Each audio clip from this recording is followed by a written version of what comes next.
So this is the Granite Mountain Interagency Hotshot Crew Learning and Tribute Center. We actually have utilized the original exhibit we did 4 years ago called A Fire Department Remembers that was at the Hotel St. Michael.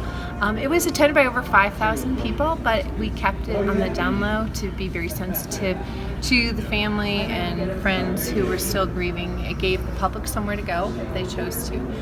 But many people have not seen it. It's actually been set up privately for the last 4 years, and when the call came to put out something public, that was the first thing we thought about.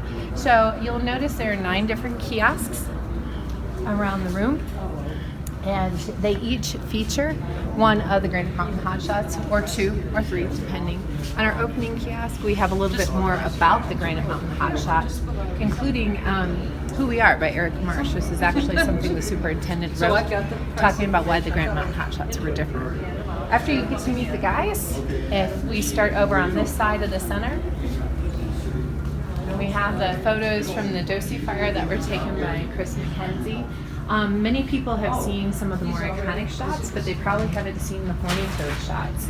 And that was one of the many fun things that they found when they were out there. Or I guess it's a lizard. I don't know what kind of reptile that is. The Adobe Fire was the last fire that the guys did before they went to Yarnell. And so we have all the pictures recreating the famous pyramid shot so that you can see the building, the teamwork involved. Information on the Adobe Fire. A lot of people don't realize that fires have t-shirts and memorabilia that go along with them. And so we were actually happy to get a copy of the Adobe Fire poster.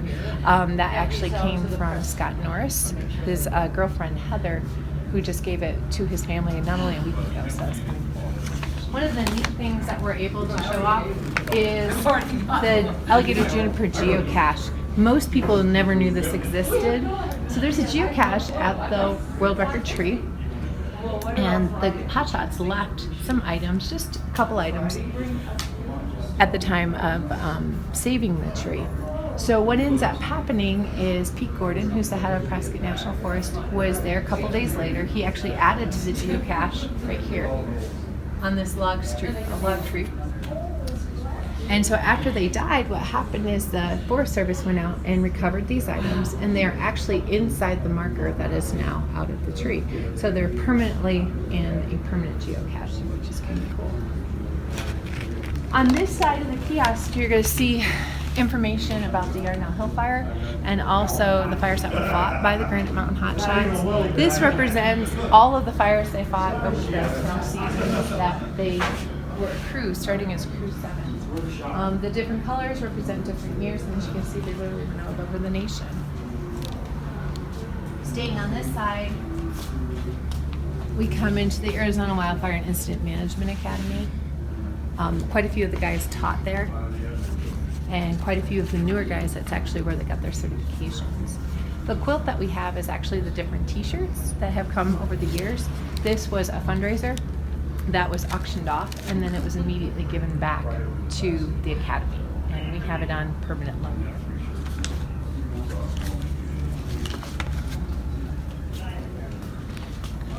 So we are a learning center and not just a tribute center, and we are very happy to give a lot of attention to the One Less Spark campaign. This is a huge campaign by the U.S. Forest Service in conjunction with ADOT. It talks about fire safety, things that you wouldn't even think about, like do not park or drive on dry grass, or drones. If you fly, we can't. Those are things many people in the public don't know. Simple things. We have a lot of Smokey Bear stuff. And in fact, one of my favorite things is the fact that we actually have a Smokey Bear. So this is on loan from the Prescott National Forest. And as you can see, Smokey has been around for 75 years, and it's fantastic in getting the word out, even to little kids. It's nostalgic then for big kids, that only you can prevent forest fires. So the back wall has over 240 t-shirts that were left on the tribute fence outside of Station 7. The ones above the Forest Service are all Hotshots. Yeah, they're pretty sensitive. And as you can see, these were all hotshot crews that were in the area. I don't know if we were able to get that. Yeah. There you go. So those are all Hotshot shirts. We even have the Smokey Bear Hotshots. I went down to Phoenix on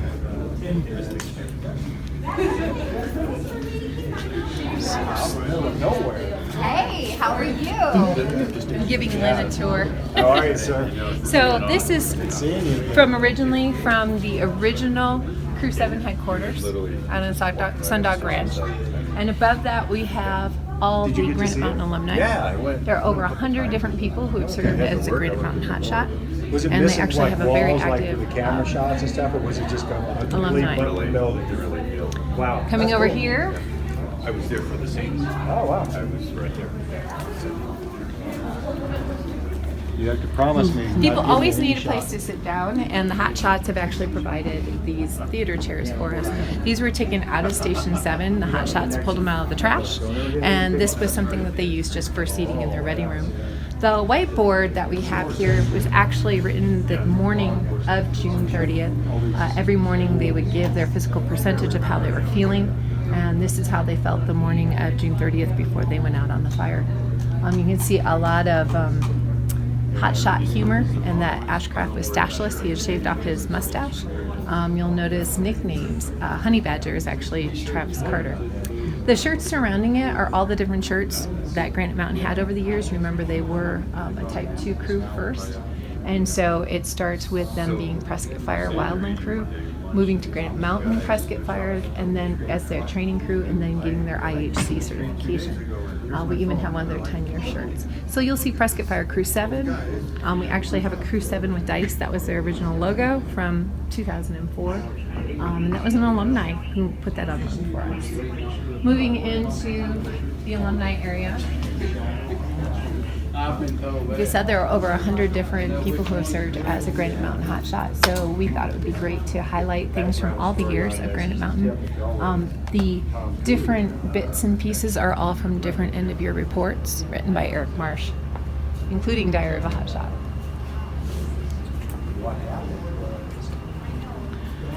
This spectacular display is from Arizona State Parks and Trails. This is the Granite Mountain Hotshot Memorial State Park.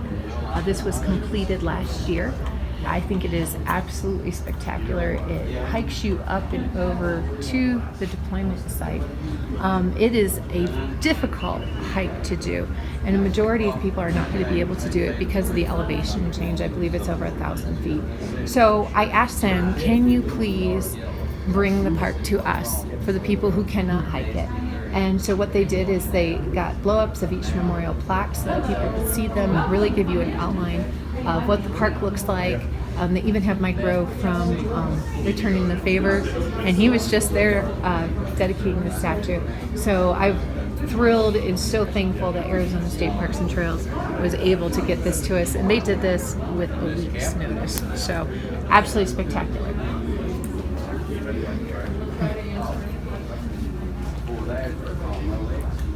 This section here, which is missing its sign because I misspelled a word, is actually items that came to Station 7 in Prescott Fire that the public have not seen before. So these are some of the memorial items that came in after the fire that were not hung on the fence but rather sent directly to the station. The flag is actually from a fire department in Afghanistan, which I think is absolutely spectacular. That's a deployed military unit. The painting in the middle was done by a local artist, Dave Border. He's actually a quadriplegic and painted that with his mouth with paintbrush.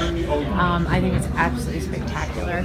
So we try to give a representation of all the different things, the Hotshot helmet, things from all over the world. Last but not least, we do pay tribute to Only the Brave, the movie that came out last fall. All of the photos are actually taken by Mike Mitchell, who is one of the co-producers, and we have a couple movie props. Actually, everything here is a movie prop except for one thing. We have 2 shirts, and can you tell which one is a movie prop and which one is real? And that's always a fun one to look at and see if you can see the telltale signs as to which one the movie people wore down and which one is the actual Granite Mountain shirt. Finally, we do have some items from the Tribute Fence Preservation Project. We have the actual photograph, and you can see the items in the photograph that that we actually have.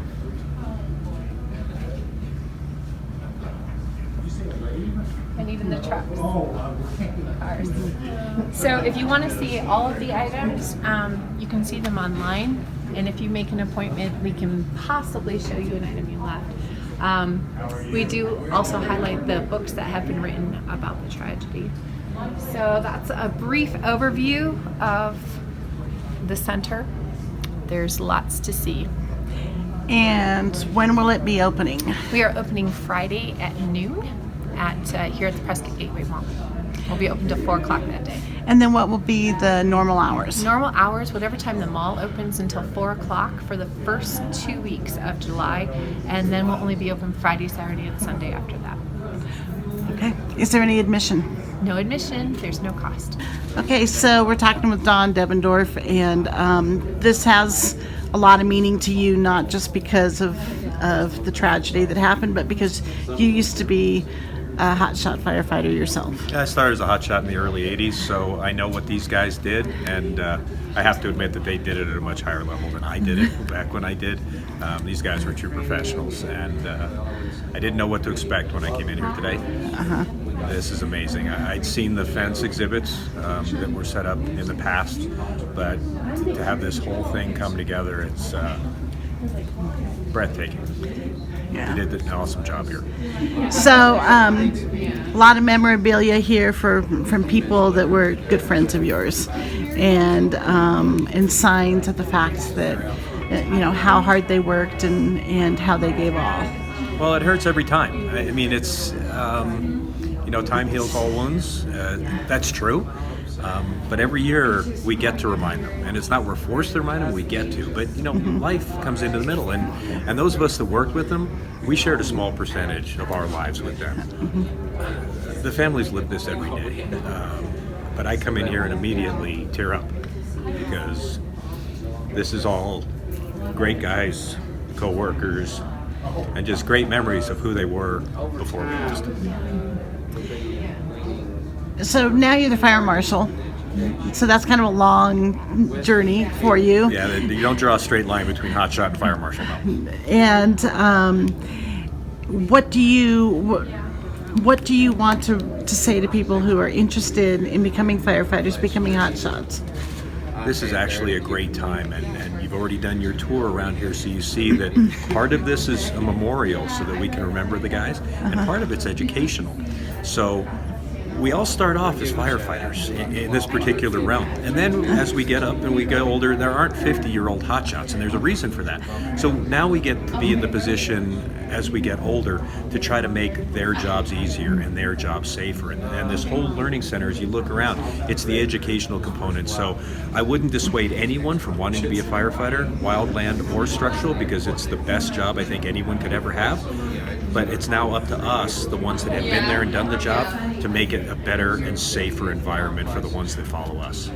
What do you want to say to the people of Prescott and across the state and even across the country who are thinking about coming to visit the center?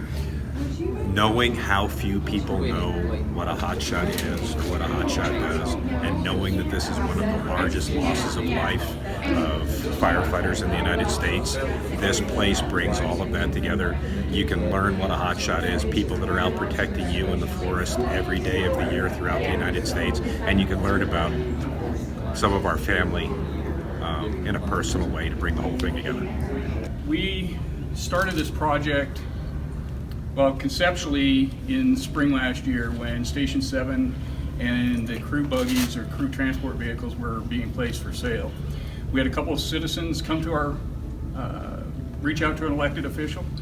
Elected official, myself, and those citizens met with the city manager, and we kind of strategized how best to bring this thing forward. August last year, we had a stakeholders meeting that was invited of all families, affiliates, associates, and extended audience for folks that had anything to do with the Granite Mountain Interagency Hotshot Crew Learning and Tribute Center concept. From there, we've kind of whittled that down. In November of last year, we've worked on creating a board of directors for that purpose. And then from there, what you see today is kind of the culmination of really 5 or 6 weeks 5 or 6 months of activity, getting us to our eventual grand opening on Friday, coming at noon. Well, the reason I'm on the board is I want to make sure, one, that Granite Mountain was honored correctly and portrayed correctly to the public. Secondly, I think it's a great platform for us to educate the public. So that's what I bring to it. Is I spent my whole career at the fire department in prevention. It's like, what better way to reach out and touch the community than to educate them about fire-related, fire department, everything that has to do with the fire. That's where I'm at, and that's what you see started over here on this wall with the prevention. So I've reached out to the Forest Service, I've reached out to State Land, I've reached out to like the Bear team, which does rehab and work after the events, all kind of partnerships. And my vision is that we will constantly update the center with a theme. And we will invite those partners in, the prevention people, and offer displays, education on a rotating basis. So it'll always be fresh, because no one wants to see the same thing again. And with our society, it's all about electronics and visuals. We're going to bring in PSAs and monitors and kiosks and all that kind of thing. So that's what I love these guys. I worked right alongside them. I want them to be honored for what they did. But part of their legacy is the prevention part. Fuels reduction, fuels management, working with Poway, becoming that, and that story needs to be shared too. That's what I bring. So it sounds like what we're seeing here today is really just the beginning. It is. We wanted this to be respectful of the guys and the families. We wanted them to know that they are not forgotten. They're in our hearts, especially in this area. It's pretty much all encompassing. But also that we want them to know that this is going to be a place where people will always be visiting. And that draw would be the prevention and education. So. Yeah. So, as you walk through, what are some of the exhibits that kind of touch your heart the most? Well, obviously the fans who were each of the guys, there's some very pointed things being said about each one of them. They're great guys.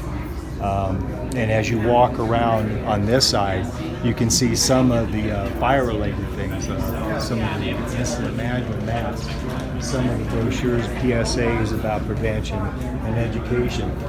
And then as you roll into this, you see the shirts. Those are only about half of the shirts that are available.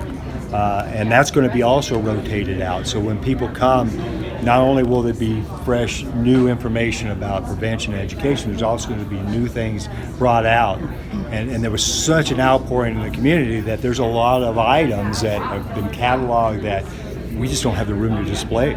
So it's going to be rotated also. So that's going to be something fresh. And when people come out, they actually probably will be looking for the things that they had put on the fence. Right. So you said you've been a firefighter and you've gone up through. So were you a hotshot firefighter? I was never a hotshot. I was never that good. What I do is I work for a municipal department, and we have a contract with the state to supply engine companies. So I go out, I'm an engine boss and a strike team leader, so I go out on a team with my crew in a truck. So that's been my place from the start. I work right along with the hotshot crews because when you get into that system, everybody has a job to do. You have hotshots, you have the air resources, you have engine companies, and they all work together to get it done. So I would never claim to be a hotshot. It's interesting because you're the second person this morning that has said, not as good as they were. Yeah. And really being a hotshot is very elite. Yes. And that's it, because for me, the wildland, because I work for the municipal department and an engine captain, that's only a part of what I do. So when you're a hotshot, that's all you do the whole season, 24 hours a day for pretty much 6 months. And you get really good at what you're doing. So for me to claim that I was a hotshot, that would be an insult to them. Because I'm an engine company captain and I do an engine and I work on a fire, but not the same way they do. Because I have a truck, I have guys that help me, I got water, and I can run away really quick in the truck. Yeah. So it's just different. Yeah. So let's talk about some technology. I think that since this event happened, this tragedy, Yes. There have been a lot of efforts to take technology and make it safer for the hotshots. Yes. There's a couple of different people out there that are working on a new fire shelter. I know right after the incident happened, State Land brought to us some GPS, handheld GPS, and basically what that was for us to track our movements so they could track and download that information. Because a lot of what there was issues with was accountability, where and where they were at, what was going on. And so we've come out with some new guidelines, we've come out with some new technology, and it's always evolving. There's a lot of thought process in that, and I think NASA's even involved with a lot of that. You probably know that story, so you can elaborate more on it.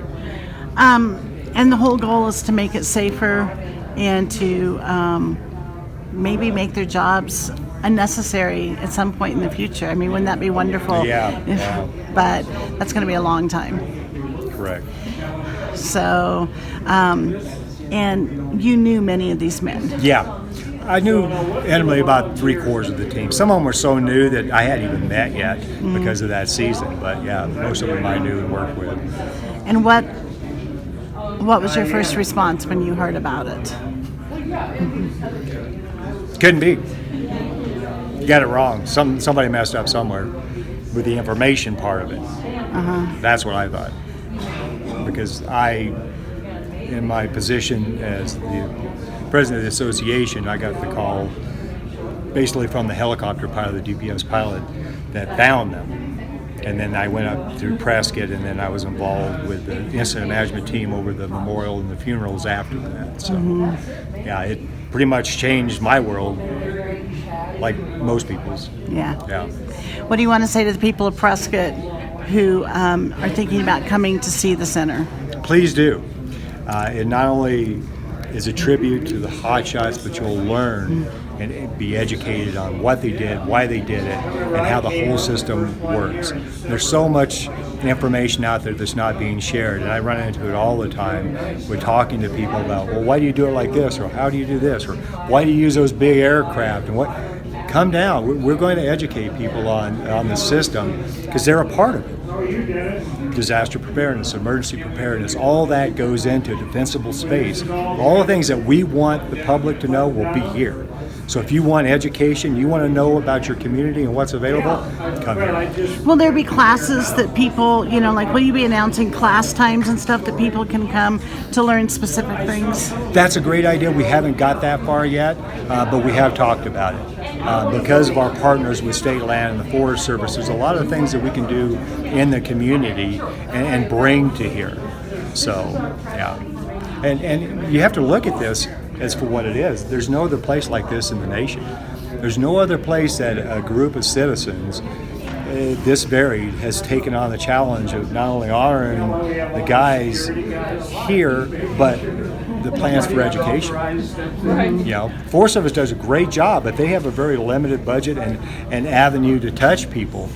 This is going to be open 3 days a week, all year long, and they're invited.